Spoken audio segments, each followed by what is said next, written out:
이 시간 하나님께서 우리 주신 말씀 함께 봅니다. 요한계시록 3장 20절에서 22절 말씀입니다. 신약성경 403면입니다.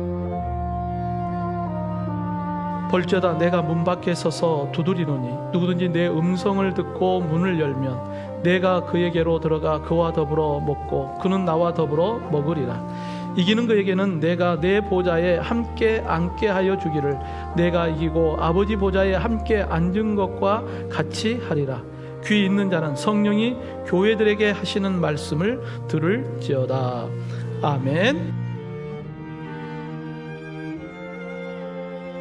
여러분, 사순절 첫 번째 주일을 맞이합니다. 여러분, 사순절을 보내면서 하나님 앞에 나의 모습도 또 점검하고 예수님의 십자가의 고난뿐만 아니라 부활의 소망을 다시 한번 우리가 깊이 새기는 그러한 시간들이 되었으면 좋겠습니다.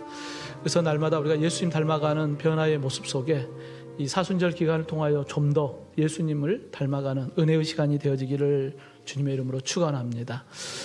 여러분, 성경은 신구약 그리고 성경 66권 1189장으로 기록이 되어 있습니다. 많은 분량의 성경 말씀이 기록되어 있는데 그 성경 말씀을 전체적으로 한 단어로 이야기한다면 하나님의 나라, 천국에 대한 이야기입니다.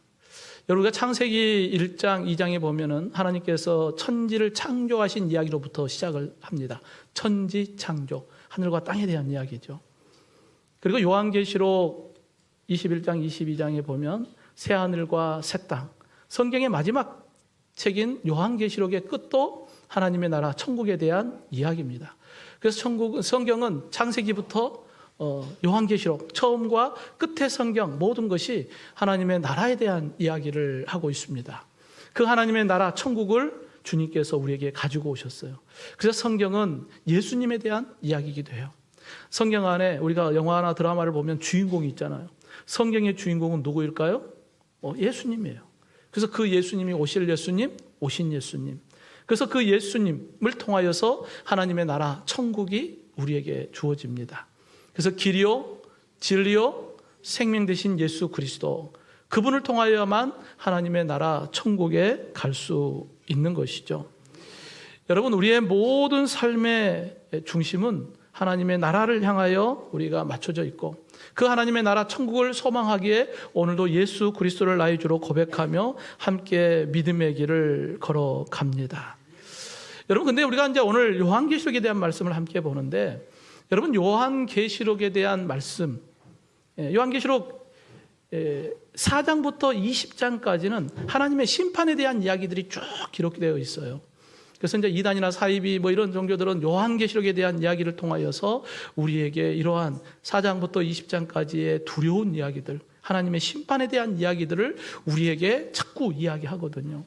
그럼 여러분, 요한계시록은 하나님께서 우리에게 이 말씀을 주실 때 우리에게 두려워하라고, 무서워하라고 성경을 우리에게 주셨을까요? 하나님은 우리에게 두려워하라, 무서워하라 그렇게 하기 위해서 우리에게 성경을 주셨을까요? 아니잖아요. 두려워하는 것은 하나님이 주신 것이 아니요. 하나님은 우리에게 두려움을 주기 위한 하나님이 아니에요. 그러면 우리에게 무엇을 주기를 원하실까? 여러분, 21장, 22장의 하나님의 나라, 새하늘과 새 땅, 천국에 대한 기쁨의 소식을 우리에게 약속해 주고 있습니다. 이게 우리 믿음의 성도들에게는 이 요한계시록을 읽을 때 우리는 두려움이 아니에요. 하나님의 심판이 우리에게 두려움으로 다가오는 책이 아니라 믿음의 성도들에게는 오히려 새하늘과 새 땅, 하나님의 약속의 말씀이 우리에게 주어지는 하나님의 큰 은혜의 힘을 여러분 믿으실 주님의 이름으로 축원합니다. 그러니까 우리는 요한계시록을 읽을 때 두려워하며 읽을 게 아니라 기쁨으로, 감사함으로 읽는 거예요. 야, 내가 예수 안 믿었으면 나도 요한계시록 4장부터 20장까지 그 두려움 가운데 있었겠구나. 내가 예수 믿고 이제 나는 21장, 22장 하나님의 나라 천국에 대한 소망을 가지고 내가 살고 있구나. 야, 이게 하나님의 은혜구나. 여러분, 요한계시록 읽을 때마다 두려워서 책을 덮어버리지 말고 펼쳐놓고 기쁨으로, 감사함으로 요한계시록을 읽기를 주님의 이름으로 축원합니다. 여러분, 우리가 이제 요한계시록 2장, 3장의 말씀이 소아시아 7교회에 대한 내용이 쭉 기록되어 있어요. 근데 이 소아시아 7교회의 말씀을 하면서 반복되는 말씀들이 있어요. 이 7개의 교회마다 반복하는 단어, 바로 이기는 자예요. 이기는 자에게, 예수 그리스도를 믿는 믿음 안에서 이기는 자에게 주시는 약속의 복이 있음을 이 요한계시록 2장 3장에서 7교회 소아시아의 교회들을 통하여 우리에게 말씀해 주고 있습니다. 오늘 본문의 말씀을 통하여 이기는 자에게 주시는 하나님의 약속의 말씀이 있다는 거예요. 예수 그리스도를 믿는 믿음 안에서 하나님의 나라, 그 영광의 보좌에 함께 앉게 될 것이다. 그 하나님의 영광의 보좌는 누구에게 주어지는 것이냐? 누구에게요? 이기는 자에게 주어진다 라고 하는 것을 우리에게 말씀하고 있습니다. 그러기에 오늘도 이 말씀을 통하여 우리가 이기는 자로서 믿음의 길, 승리의 길을 걸어가는 저와 여러분이 되기를 주님의 이름으로 축원합니다. 이를 위해 먼저 이기는 자는 주님의 부르심에 마음의 문을 여는 자예요. 여러분, 부요한 자와 가난한 자가 있습니다. 누가 예수님을 잘 믿을까요? 부요한 자와 가난한 자 중에 누가 예수님을 잘 믿을까요? 정답은 없습니다. 뭐 부유하다고 해서 더 잘 믿고 가난하다고 해서 더 잘 먹고 그런 것은 성경에 없습니다. 근데 만약에 여러분 가난한 자가 천국에 갈 수 있다 그러면 여러분 가진 모든 것을 다 포기할 수 있습니까? 가난한 자가 천국 갈 수 있다 그러면 내가 가진 거 다 버려야지. 예수님 제자들처럼 배와 그물을 버려두고 예수님을 따라야지. 여러분 쉬울까요? 어려울까요? 어렵다고 한 분은 많이 가졌어요. 많이 가지고 있기 때문에 어렵다는 거예요. 예. 여러분 성경에 많이 가진 자 적은 자가 믿음 좋다 이런 이야기는 없어요. 그러나 어떤 말씀이 있냐면 마태복음 5장에 보면 이제 5장부터 7장까지가 산상수훈이거든요. 예수님께서 산상수훈의 말씀을 할 때에 가장 먼저 언급한 게 팔복에 대한 이야기입니다. 그 팔복 가운데 첫 번째 말씀이 심령이 가난한 자는 복이 있나니 천국이 저희 것이요. 심령이 가난한 자가 하나님의 나라 천국을 누리게 된다는 거예요. 여러분 가난한 자가 천국을 누린다는 게 아니에요. 무엇이 가난해야 돼요? 심령이 가난한 자는입니다. 잘 분별해야 돼요. 야 가난해야 된다. 그러니까 내가 다 내놔야 내가 천국 갈 수 있는구나. 성경 그걸 이야기하는 게 아니라 심령이 가난해야 돼요. 여러분 심령이 가난하다는 것은 내가 가진 모든 것들을 이것을 내가 붙잡고 사느냐 아니면 나는 심령이 가난한 자이기 때문에 오직 하나님만 붙잡고 사느냐 이거거든요.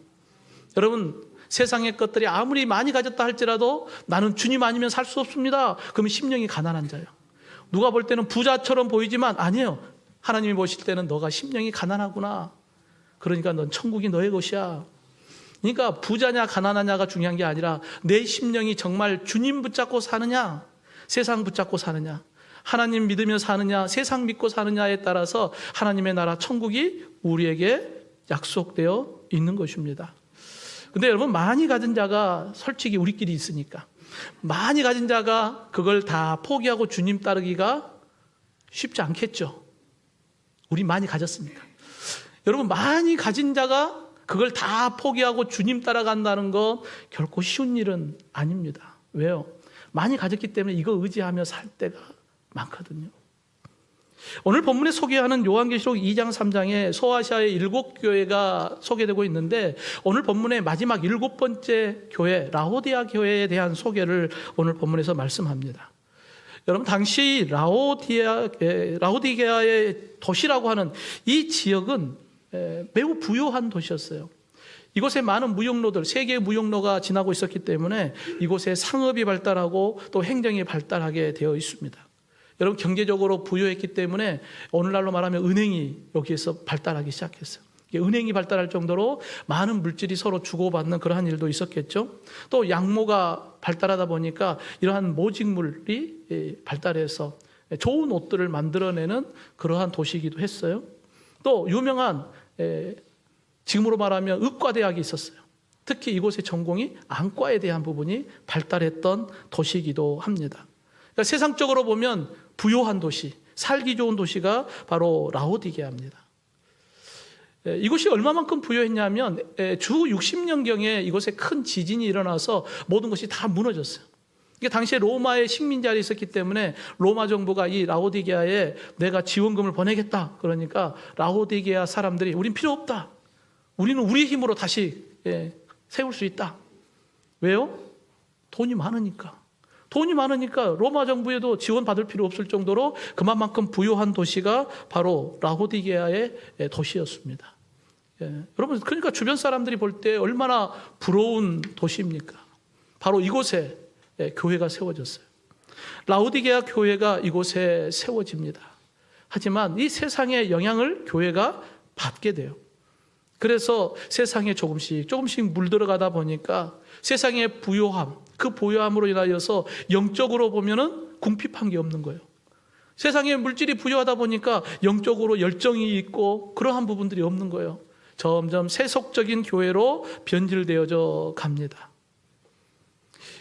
우리가 요한계시록 3장 17절에 이 라오디게아 교회를 향하여 뭐라고 말씀하냐면, 내가 말하기를 나는 부자라 부요하여 부족한 것이 없다 하나 내 공고한 것과 가련한 것과 가난한 것과 눈먼 것과 벌거벗은 것을 알지 못하는도다.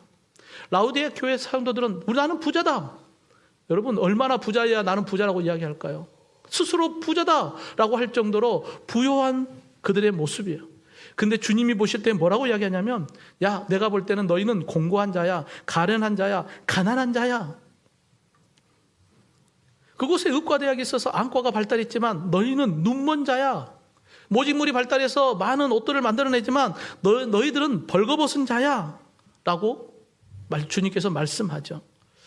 여러분, 부요함으로 인하여서 세상에 부러울 것도 없고 그러지만 주님이 보실 때는 내가 가진 그걸 보는 게 아니라 그들의 영적인 상태를 보는 거예요. 주님이 보실 때 너희는 영적으로 가난한 자다라고 말씀하고 있습니다. 그래서 라오디게아 교회를 주님께서 칭찬하는 내용은 하나도 없습니다. 다 책망하는 내용, 부끄러운 모습의 교회임을 우리가 보게 되죠. 그럼 여러분, 주님께서 이 라오디게아 교회를 이렇게 그들의 잘못된 것, 부끄러운 것을 다 들춰내는 이유가 뭘까요? 그들을 책망하기 위해서 너희들 왜 그냥 책망하려고 그게 하는 게 아니에요.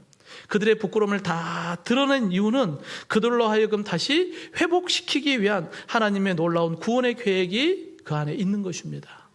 여러분, 우리가 잘못하면 주님이 우리를 책망하잖아요. 부모님이 자녀들을 책망하잖아요. 그들의 잘못을 책망하는 이유는 그들을 사랑하기 때문에 그러지 않습니까? 주님이 라오디게아 교회의 이러한 부분들을 다 들춰내는 이유는 바로 그들을 책망하는 것이 목적이 아니라 그들의 잘못을 지적함으로 인해서 그들이 회개하고 주님께로 돌아오기를 원하는 하나님의 마음이 있는 것입니다. 이를 위해 독생자 예수님을 이 땅에 보내주셨고, 주님이 우리의 모든 죄를 대속하기 위하여 자신의 생명을 십자가의 대속의 제물로 내어주셨고, 사흘 만에 부활하심으로 부활의 소망을 우리에게 주셨잖아요. 여러분, 이게 하나님의 마음입니다. 고린도전서 6장 11절에 너희 중에 이와 같은 자들이 있더니 주 예수 그리스도의 이름과 우리 하나님의 성령 안에서 씻음과 거룩함과 의롭다 하심을 받았느니라. 여러분, 주님께서는 예수 그리스도를 통하여서 우리의 모든 죄됨을 씻어버리고 거룩하여지고 의롭게 하기를 원하는 게 주님의 마음입니다. 그래서 우리는 예수님을 통하여 우리의 모든 어둠의 세력이 떠나가고 생명의 빛으로 날마다 충만하기를 주님의 이름으로 축원합니다. 요한복음 12장 47절에 내가 온 것은 세상을 심판하려 함이 아니요 세상을 구원하려 함이다. 여러분, 주님이 온 것은 우리의 잘못을 책망하려고만 온 게 아니에요. 그걸 통하여 회개하고 우리를 죄와 사망에서 구원하기 위한 하나님의 마음이 있는 것입니다. 이를 위해 나의 마음을 열라는 거예요. 그 주님이 우리 안에 들어오기를 원하신다는 거예요. 그래서 오늘 본문 20절 말씀에 볼지어다 내가 문 밖에 서서 두드리노니 누구든지 내 음성을 듣고 문을 열면 내가 그에게로 들어가겠다라고 말씀하고 있습니다. 여러분, 문 밖에 이미 누가 와 계셔요? 주님이 와 계셔요. 이미 우리의 마음 문, 이미 주님이 와 계셔요.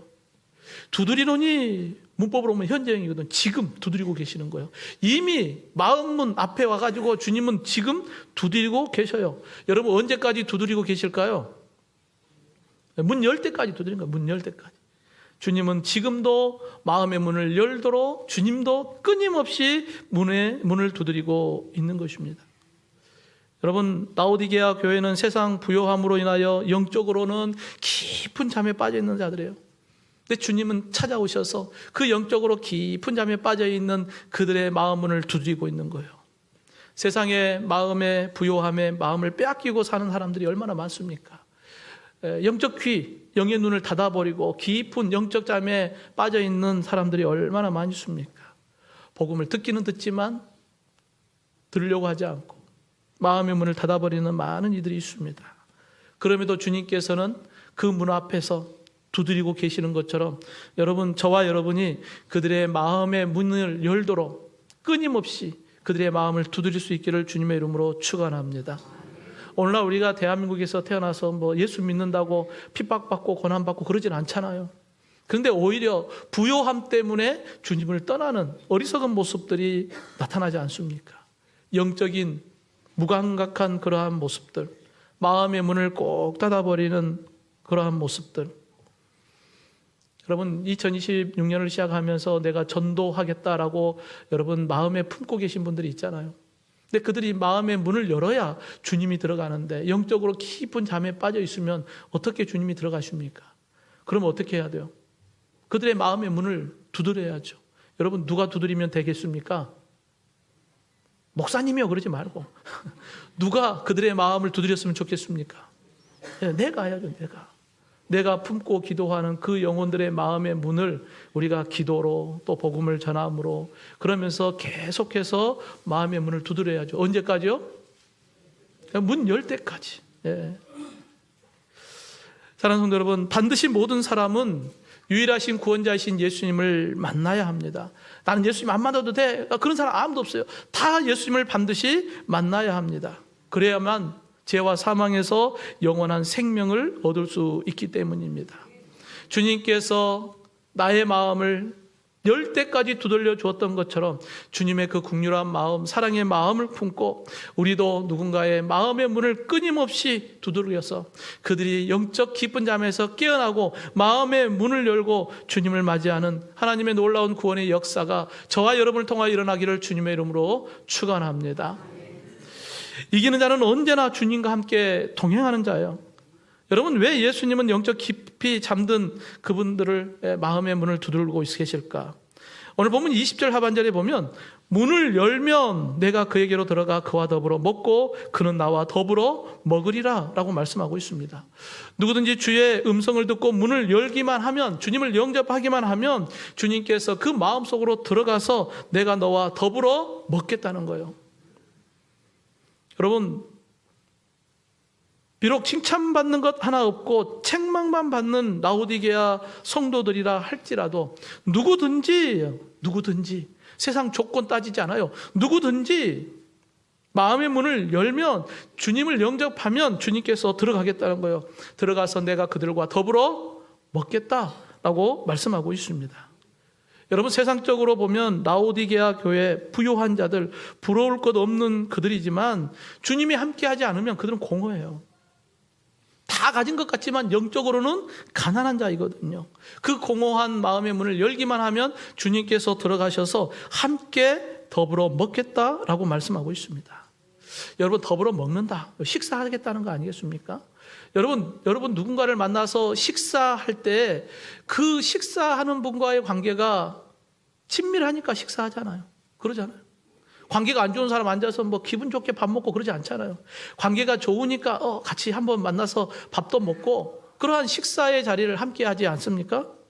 그러니까 식사를 함께 한다. 이것은 우리가 생각하는 것보다 이 유대인들의 생각 속에는 식사한다, 식탁 교제를 한다라고 하는 것은 우리가 생각하는 것보다 훨씬 더 큰 의미를 갖고 있습니다. 여러분, 오늘 예배가 끝나면 우리가 주일이 되면 점심 식사 함께 하잖아요. 여러분, 식사를 함께 하는 거 우리가 식사하기 위해서 모인 건 아니잖아요. 우리가 점심 함께 안 먹는다고 해서 막 크게 달라지는 건 없잖아요. 그냥 함께 안 먹으면 날씬해져서 좋잖아요. 그런데 우리가 왜 식사를 합니까? 식사를 통하여 서로 교제하는 거예요. 주님의 사랑을 나누는 거예요. 여러분, 초대교회에는 예배 순서 가운데 음식을 서로 나누는 것도 그 안에 포함되어 있어요. 그러니까 우리가 예배 끝나고 집에 바로 가지 말고 식사 같이 하고 서로 교제 나누는 것, 이것도 예배 가운데 함께 있는 것입니다. 여러분, 오늘 점심이 더 맛있을 것입니다. 여러분, 이와 같이 식탁 교제를 한다는 것, 이것은 아무나 하는 게 아니에요. 관계가 좋으니까 함께 식사하는 것입니다.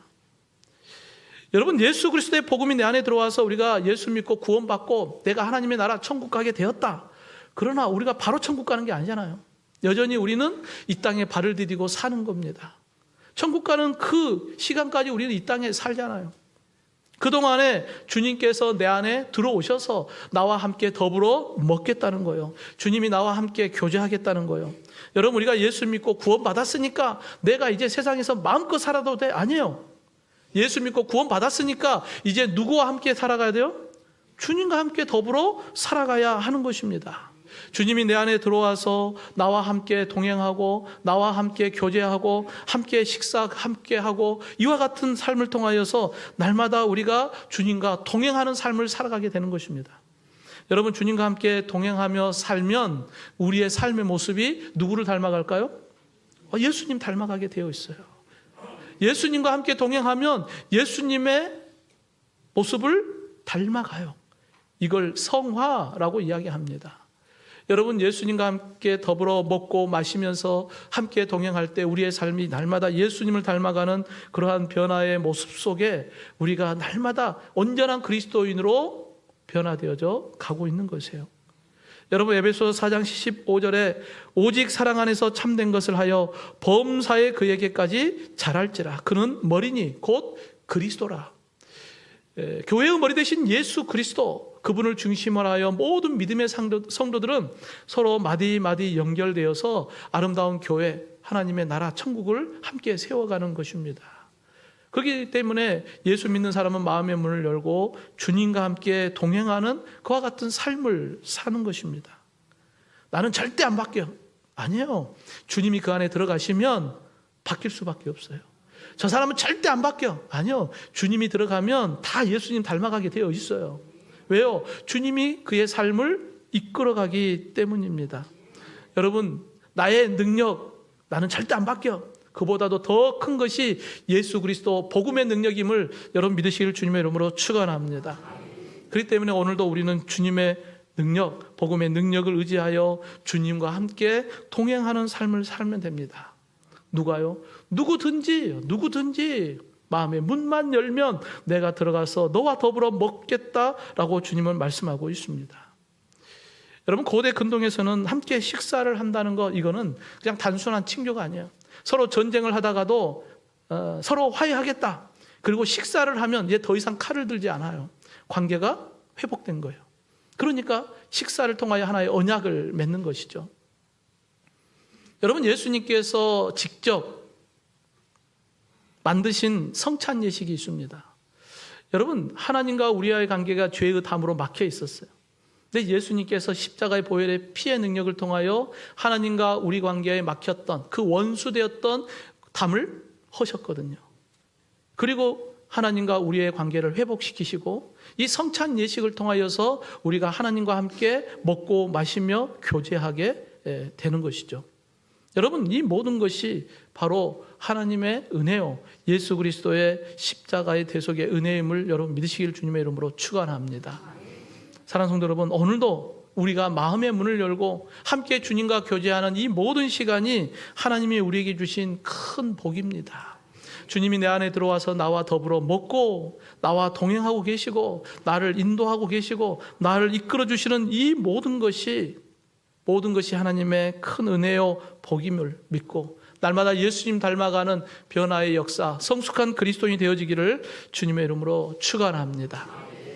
마지막으로 이 이기는 자는 하나님과 함께 영광의 보좌에 함께 앉는 거예요. 여러분, 지금 이제 이탈리아에서 동계 올림픽을 하고 있어요. 목에 금메달을 거는 사람은 한 사람입니다. 우승한 사람만 걸잖아요. 여러분, 그런데 우리가 이 세상에서 이기는 자의 삶을 살면 하나님의 나라 영광, 그 영광의 보좌에 우리가 앉게 되는데 이건 1등만 앉는 게 아니에요. 누구든지 마음의 문을 열고 예수님을 영접하고 하나님의 나라 천국에 가면 그 영광의 보좌에 누구든지 앉는다. 믿으시면 아멘 합시다. 여러분, 세상의 방법은 우승한 한 사람만 목에 거는 거예요. 그러나 하나님의 방법은 모든 믿는 자에게 주시는 하나님의 약속이 있는 것입니다. 그래서 요한계시록 2장 3장에 소아시아 7교회를 향하여 주님께서 이기는 자에게 주시는 약속의 복이 있어요. 오늘 본문 21절 말씀에 이기는 그에게는 내가 내 보좌에 함께 앉게 하여 주기를 내가 이기고 아버지 보좌에 함께 앉은 것과 같이 하리라 라고 말씀하고 있습니다. 여러분, 십자가에 죽으시고 부활하신 예수님 승천하셔서 지금 어디에 계십니까? 하나님의 영광의 보좌에 앉아 계시잖아요. 예수님께서 승리하셨기 때문에, 이기셨기 때문에 그 영광의 보좌에 앉아 계시는 거거든요. 그 예수님과 함께 이기는 자에게 누구든지 그 예수님이 앉아 계시는 영광의 보좌에 함께 앉게 될 것이다 라고 하는 약속을 우리에게 주시는 것입니다. 여러분, 상상만 해도 기분 좋지 않습니까? 예수님이 앉아 계시는 그 영광의 보좌에 누구도 앉는 거예요? 나도 앉는 거예요. 누구든지 예수님을 믿고 예수님과 더불어 믿음의 길을 걸어가는 우리 모두에게 주시는 하나님의 약속인 것입니다. 그러므로 날마다 성숙한 그리스도인으로 우리가 살아갈 때 우리가 늘 바라봐야 될 게, 야, 하나님의 나라, 천국, 그 영광의 보좌가 나에게 약속되어 있다. 예. 그러므로 우리가 주님 앞에서는 그날까지 주님과 함께 동행하고 주님과 함께 먹고 마시고, 날마다 주님이 승리하셨기에 우리도 주님과 함께 동행하면 주님이 승리하셨던 그 승리의 삶을 우리도 살아가는 거거든요. 단 한 번의 승리가 아니라 주님 앞에 서는 그날까지 우리는 날마다 주님과 함께 이기는 자, 승리자의 삶을 살아가게 되는 것입니다. 그러므로 우리가 주님과 함께 승리자의 삶, 동행하는 삶, 주님과 함께 더불어 먹고 마시는 그러한 삶을 산다는 게 뭘까? 바로 주님이 함께하는 그 예배의 자리, 기도의 자리, 찬양의 자리, 믿음의 자리, 그 자리를 잘 지킬 때 우리가 이기는 자의 삶을 살 수 있는 것입니다. 사도 바울은 예수님을 믿는 믿음의 성도들에게 로마서 8장 17, 18절에 자녀이면 또한 상속자, 곧 하나님의 상속자요 그리스도와 함께한 상속자니 우리가 그와 함께 영광을 받기 위하여 고난도 함께 받아야 할 것이니 생각하건대 현재의 고난은 장차 우리에게 나타날 영광, 그 영광의 보좌와 비교해보면 아무것도 아니야. 주님과 함께 동행하며 고난받을 때에 그 고난, 잠시 잠깐 고난, 영원한 하나님의 영광의 보좌에 비교하면 아무것도 아니야. 그러니까 끝까지 주님과 함께 동행하며 이기는 자의 삶을 살라고 권면하고 있는 것입니다. 여러분, 과거에는 우리가 죄의 종이었어요. 그러나 지금은 예수님을 믿는 믿음 안에서 하나님의 거룩한 자녀가 되었지 않습니까? 사도 바울은 로마서 8장 15절에 너희는 다시 무서워하는 종의 영을 받지 아니하고 양자의 영을 받았으니 우리가 아빠 아버지라 부르짖느니라. 아빠 아버지, 이건 어린아이가 아빠 이렇게 부르는 거와 똑같은 단어거든요. 예수님을 믿는 믿음 안에서 주님과 함께 동행하며 하나님을 아빠 이렇게 부를 수 있는 것, 우리를 양자 삼아 주셨기 때문에 그래요. 여러분, 아버지의 아들은 아버지의 상속자예요. 그러니까 아버지의 것이 누구의 것이 되는 거예요? 아들의 것이 된 것이에요. 하나님이 우리의 아빠 되니까 하나님의 것이 누구의 것이 돼요? 내 것이 되는 거예요. 하나님의 나라는 누구의 것입니까? 내 것이 되는 거예요. 하나님이 앉아 계시는 그 영광의 보좌는 그럼 누구의 것이 된 거예요? 나의 것이 되는 거예요. 바로 이기는 자에게 하나님께서 그 영광의 보좌를 약속하고 있는 것입니다. 여러분, 동계 올림픽에 참여하는 선수들은 이기는 자에게만 그 영광이 약속되어 있지만 누구든지 주님의 음성을 듣고 마음의 문만 열면 주님과 함께 더불어 먹고 그와 함께 더불어 함께하면 이기는 자의 삶을 통하여서 영원한 하나님의 영광의 보좌가 우리에게 약속되어 있음을 말씀하고 있습니다. 그러게 우리는 세상 방법대로 사는 게 아니에요. 세상 방법은 내가 이겨야만 그 영광을 누릴 수 있으니까 앞에 가는 사람은 끄집어내리고 뒤쫓아오는 사람은 뒷발로 차야겠죠. 그래야 내가 영광을 누릴 수 있으니까. 그런데 하나님의 방법은 아니에요. 누구든지예요. 그러니까 함께 가는 거예요. 함께 가야 그 영광의 자리에 함께 갈 수 있도록 우리가 연약한 사람 있으면 이끌어주고 모르는 사람 있으면 문 두드려서 깨워서 함께 가는 것입니다. 왜요? 거기는 1등만 가는 게 아니거든요. 누구든지 모든 믿는 자에게 주시는 하나님의 영광의 보좌가 우리에게 약속되어 있기 때문입니다.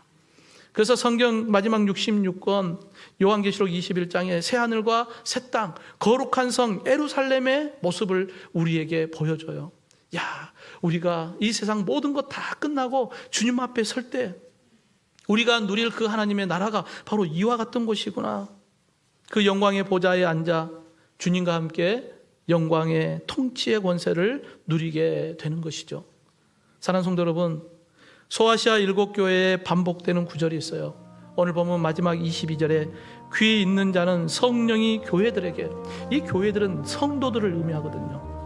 귀 있는 자는 성령이 성도들에게 하시는 말씀을 들을지어다.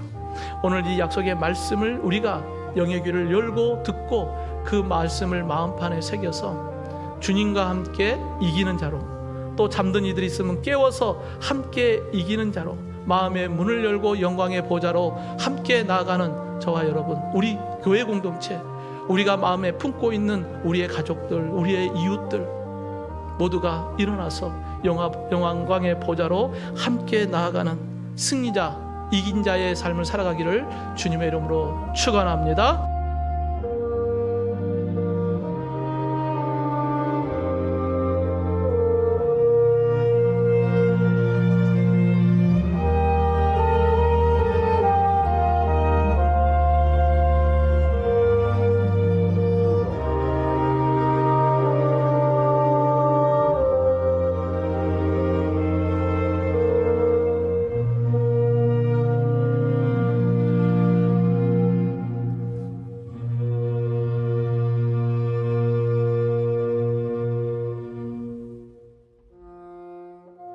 볼지어다 내가 문 밖에 서서 두드리노니 누구든지 내 음성을 듣고 문을 열면 내가 그에게로 들어가 그와 더불어 먹고 그는 나와 더불어 먹으리라. 이기는 그에게는 내가 내 보좌에 함께 앉게 하여 주기를 내가 이기고 아버지 보좌에 함께 앉은 것과 같이 하리라. 귀 있는 자는 성령이 교회들에게 하시는 말씀을 들을지어다.